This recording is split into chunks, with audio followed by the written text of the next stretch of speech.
One of the hardest things in doing the show is finding that balance of horror and comedy. What's kind of fun is that they do work together a lot. Horror creates the suspense and the tension, and then the comedy releases that. So you want to ride like a roller coaster, where you build up the suspense to a certain level where you almost want to just look away. Then you have a joke to release the tension. You drop down over here, you rebuild the tension again, laugh, drop it down. So I always tended to see the show as a roller coaster. Um, Put in all and the scary stuff had to be really scary to work. It couldn't be fake boos. It couldn't be fake scares. Really had to get the audience engaged. So coming from a background where I used to write horror, I've written horror novels and published in short stories, and a fan of horror, I knew how horror works. And being somewhat quirky, I kind of knew what comedy works to a certain extent, not as much as I know horror. It was fun to be able to pull both those together into the same show and make them cohesive. It was not considered pro forma back when I was working on Ghostbusters for the story editor to go to recording sessions. It was just like, why are you here?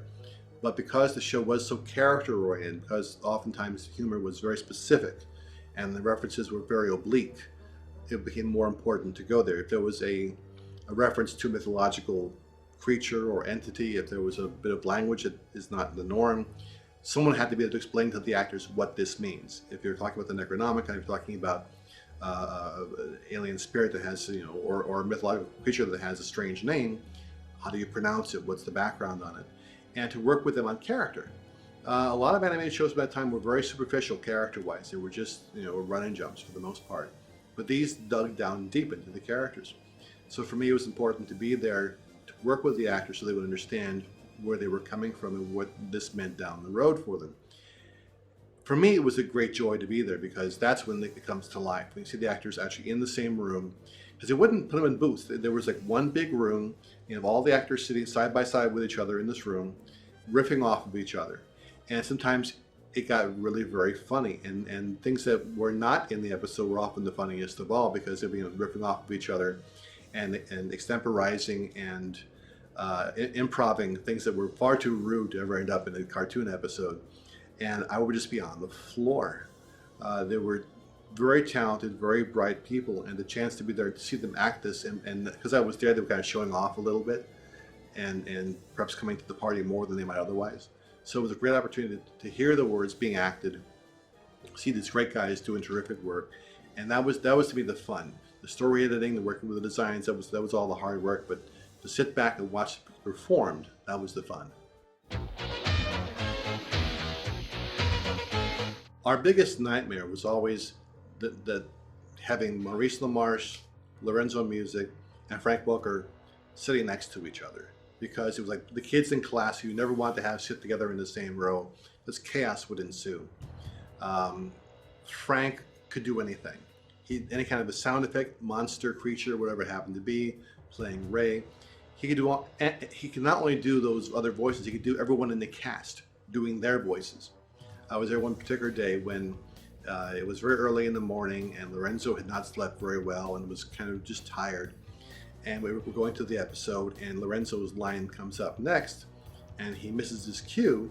So Frank supplied Lorenzo's line in Lorenzo's voice. And Lorenzo went, but that wasn't me. And just the sheer fun of that. Maurice also was a tremendous talent working on the show. He had a great range, and he was, I think, probably second after Frank in terms of the range of voices that he could do. Laura brought to the show a sense of real strong characterization. Her voice is so distinct and so strong, and her personality is so strong that given the extreme nature of the character design, it really plays into that. You need someone who can sit back and punch through the fourth wall, if you will, to really grab your attention in that role. And given particularly the hands that she was competing with, both fictionally and in real life. So her presence there was a real strong anchor for the show. Lorenzo really pretty much just played Lorenzo. He is good at playing himself. No one else really could play Lorenzo like Lorenzo could play Lorenzo. And his sense of humor is very dry and very sly. And so I began to write that. Initially, my first scripts for The Peter Venkman role had to be more energetic and more the high energy clown that Bill Murray was. But as I got used to Lorenzo's voice, I began to adjust the writing in my scripts and everyone else's scripts to make him more kind of laid back, the kind of guy who would sort of sit back, watch what's going on for a while, then just pop in the right comment at the right moment and then slide back again. So I really, of all the characters, he was what I had to write to most specifically in terms of his tone of voice, because he's playing Lorenzo, he's playing Carlton the doorman, and it's exactly the same character he plays wherever he goes. When Dave Coulier came in, I thought it was a loss because I thought Lorenzo did such a great job on it. Not to say that Dave didn't do a good job, but you get used to one tone of voice after a while. Toward the end of the first season, the first network season, we had the #1 show in Saturday morning. We were getting killer ratings, killer reviews. Everyone loved us. So having the most successful show on the air, it therefore behooved the network to try and fix it. They went out and hired consultants to come in and give us guidance on what kids wanted to see in network television shows. My assumption was that given that the show was working, they probably wanted to see what we were doing, just more of it. No, we were told. What they wanted to see was kids. The kids want to see kids on television. And my response to that was, no. When I was a kid, I loved reading about Batman. Robin was a pain in the butt because I could become Batman someday, but Robin was my own age and I couldn't do those things. And why not have a show with adults? And it's working, the kids like it, they're father figures in that sense. And they said, no, bring in Junior Ghostbusters. All right, what's your other notes? Slimer should be more of a character. He should have more of a leading role in the show because kids like that kind of thing. What's your homework on that? Can I see your data? Can I see your research on Slimer? And they, of course, didn't have any. They were just speaking extemporaneously, but somehow it now became Slimer and the real Ghostbusters and the Junior Ghostbusters. All right, what you got? Well, we think that the characters should all have clearly defined roles. And those would be, well, think of it as a body. That Peter is the mouth. Okay, I can buy that one. Ray, the mechanic, is the hands. All right, I'm okay with that one too. Egon is the brains. Perfect, I got no problem with that.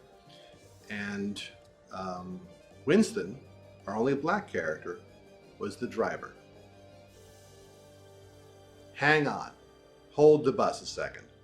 So these guys, the white guys, have all the really smart roles and making the one black guy into the driver? Show me a research on that one, which of course they couldn't provide. I'm already getting amped up over all this.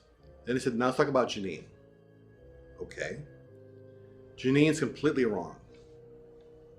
Why is she completely wrong? First off, she needs to be more nurturing. She needs to be more of a mother character, a mother to the boys who were there at the firehouse, not yelling at them, but supportive of them. Put her in more dress-like outfits, skirts and blouses, not pants. Make her more nurturing looking. Change her glasses, because children, they said, are frightened by sharp objects. There should therefore be round glasses, not pointed glasses. And they laid this panoply out in front of me with other PhDs and said, this will save the show. Save from what? I had no idea, but they said save the show. And I said no. No to point A, no to point Z, all the points in between, no. If you do these things, I am leaving. And that which brought you the #1 show, one thing you would think you'd want to keep, won't be here anymore. And ABC Network said we have to support our BS&P and our consultants, and we have to do these things. No, you don't. You have free will. It's not predestination. No, we have to do it. So I said, then I have to go.